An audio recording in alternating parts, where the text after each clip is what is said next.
Untuk maklumat yang lebih lanjut, sila subscribe channel saya, like, share, dan klik butang notifikasi. Terima kasih di atas sokongan Anda. Bismillahirrahmanirrahim. Assalamualaikum warahmatullahi wabarakatuh. Salam sejahtera kepada semua pelantar satu Malaysia, Indonesia dan mana-mana saja berada. Okey. Jadi tuan-tuan, pada hari ini saya nak berkongsi satu ilmu lah tuan ataupun sharing lah, sebab ramai sangat yang bertanya. Jadi saya kongsi lah. Okey, kongsi dengan semua orang, okey, supaya tak ada lagi orang yang kena tipu. Okey. Jadi apa yang saya nak kongsi hari ini berkenaan dengan ni tuan. Apa yang ada kat tangan saya ni adalah biji benih. Biji benih. Saya tak perlu cakap biji benih mana, biji benih jenis apa, tapi ni adalah biji benih. Tuan tengok ni, biji benih. Nampak jelas. Ni adalah biji benih DYP. Bawah ni ada double turn, ni adalah single turn. Okey, apa yang kena mengena dengan biji benih ni tuan? Okey, dekat Malaysia sekarang tuan, ataupun dekat mana-mana sajalah. Okey, kita ada banyak masalah orang yang kurang bertanggungjawab menjual biji benih yang tidak tulen. Apa yang saya maksudkan dengan tidak tulen? Okey, banyak sahabat-sahabat YouTube saya yang call saya bertanya pasal mereka terima benih macam ni, macam ni. So ternyata benih yang mereka dapat tu adalah benih yang tidak tulen. Okey, contoh, okey, banyak yang claim itu adalah benih ML161 ataupun yang Gambi daripada FGVAS, ataupun benih Calyx 600 daripada Sam Dabi.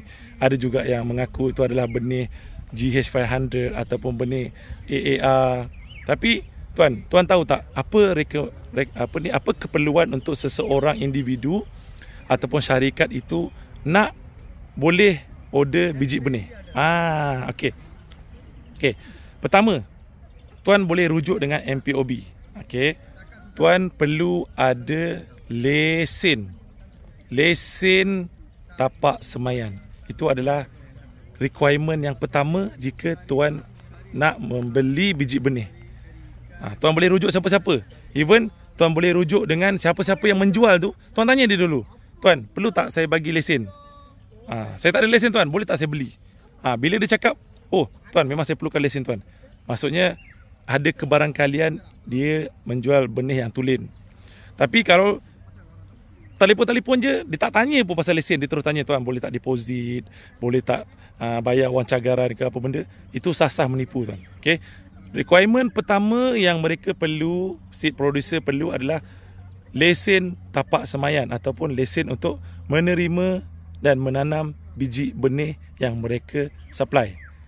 Itu satu keperluan yang paling penting. Okey. Perkara kedua, jika dia orang kata, okey tuan, tak apa, tuan bagi saya tuan punya tuan punya lesen, tapi tuan kena minta pula dia orang lesen dia orang. Lesen pengeluar biji benih. Okey, lesen pengeluar biji benih. Contoh, kalau dia bagi tuan, tapi tuan nak tahu dia sah ke tidak sah. Okey, tuan boleh tanya dengan orang-orang yang penting. Contoh, paling bagus tuan boleh rujuk laman web FGVAS, Felda Global Venture Agriculture Services Sdn Bhd. Okey. Lepas tu tuan boleh rujuk Sandabi punya laman web ataupun AR ataupun mana-manalah yang mengeluarkan biji benih ni, tuan boleh rujuk. Okey. Ataupun tuan boleh tanya saya boleh bagi nombor telefon dekat sini. InsyaAllah saya bagi nombor telefon orang yang menjual biji benih ni sendiri, pengeluar ataupun seed producer dekat Malaysia ni. Tak banyak tuan. Okey, tak banyak. Yang besar-besar saya boleh cakap. Contoh yang besar dekat Malaysia ni FGV. Okey. Yang kedua FGVAS, yang kedua Sandabi. Lepas tu ada lagi AAR, ada IOI, ada UP, ada Sawit Kinabalu, ada DYP Suria. Itu antara biji benih yang ada dekat Malaysia. Ada juga daripada Felcra, ada juga daripada tak silap saya PPNJ. Itu nak kena check balik. Okey. Jadi yang major ni saya boleh bagi nombor telefon dia. Tuan, okey, jangan mudah kena tipu. Okey. Ada juga orang tanya saya, tuan, saya beli, dia bagi saya resit MPOB tuan. Tuan, resit MPOB siapa-siapa pun boleh beli. Mungkin dia boleh beli, pinjam daripada kawan dia, lesen, dibelikan MPOB. Itu adalah benda yang mudah untuk didapati, asalkan dia boleh. Kalau orang nak menipu ni banyak cara lah tuan. Itu je saya boleh cakap. Okey. Contoh ditunjukkan dia punya MPOB punya buku yang mengeluarkan biji benih itu. Tapi itu belum tentu lagi genuine tuan. Okey. Apa lagi dia cakap? Okey, dia bagi tuan gambar. Okey, satu lagi indikator tuan. Kalau tuan terima benih ni, tuan tengok benih ni. Okey, tak apa, saya tunjukkan detail sikitlah. Okey tuan. Kalau tuan tengok benih ni, okey, tuan tengok color dia. Tuan nampak color dia ni? Color dia warna putih, kuning-kuning sikit je. Tuan nampak? Okey. Ini bermakna benih ni masa diterima, okey, di dalam keadaan yang macam ni, maksudnya benih tu insya-Allah benih yang baik. Kalau tuan terima benih dia dekat bawah tu, akar ni, dia dah macam ni, akar kat bawah ni. Akar kat bawah ni, alamak tak nampak, tak fokus sekejap tuan Okey, akar dekat bawah ni dia dah coklat-coklat tuan. Coklat-coklat yang sangat coklat lah. Itu memang confirm dia simpan lama, dan itu bukanlah benih yang original. Kalau benih yang original, dia tak simpan lama tuan. Macam ni dia boleh simpan dekat lab mungkin dalam daripada 3-4 hari sampai ke seminggu lebih. Paling-paling pun 12 hari, macam tu 14 hari.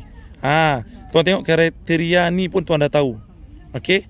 Lepas tu dia adalah yang lain-lain tu. Okey. Untuk yang dia punya benih yang gambi macam mana kotak, itu pun kadang-kadang orang boleh tiru. Dia boleh tiru seal, dia boleh tiru kotak, dia boleh tiru packaging. Tapi tuan, tips yang paling penting saya cakap tadi, tuan telefonlah orang yang sebenar, ataupun tuan rujuk laman web yang sebenar, ataupun tuan rujuk dengan MPOB, dia boleh checkkan untuk tuan. Memang remeh sikit tuan, tapi tuan nak bazir ke duit tuan RM3 lebih untuk beli benih tipu. Kalau kita berterusan beli benih tipu ni, macam mana industri sawit dekat Malaysia nak maju tuan? Sampai bila pun tuan takkan dapat yield yang bagus. Okey? Jadi itu saja saya nak share hari ni. Kita banteras penipuan ni tuan. Okey? Jangan terlampau percaya dengan kata-kata manis. Sama juga dengan pokok sawit dekat nursery. Nanti saya akan sharekan macam mana nak tahu pokok sawit itu genuine ataupun tidak. Adakah tapak semayan tu memiliki lesen yang sah ataupun tidak, ataupun benih-benih yang didapat tu genuine ataupun tidak. Okey, saya sekadar berkongsi, saya juga planter sebelum ni. Saya tak nak industri sawit Malaysia ni berterusan ditipu dengan skamer-skamer yang jual biji benih bogus ni, yang menipu ni. Okey, sekian dulu daripada saya. Jika nak tahu lebih lanjut, boleh PM saya akan bagi dekat description laman web ataupun nombor-nombor telefon orang yang berkenaan, supaya kuranglah penipuan ini. Okey, jika memberi manfaat, tolonglah kongsi kepada siapa-siapa saja yang memerlukan benih. Tapi minta maaf tuan, jika tuan tak ada lesen nursery, tuan pasti tak boleh menerima biji benih. Itu pasti. Okey? Nanti saya kongsikan lagi kenapa. Okey, kemudian. Sekian dulu daripada saya. Assalamualaikum dan salam sejahtera. Bye-bye.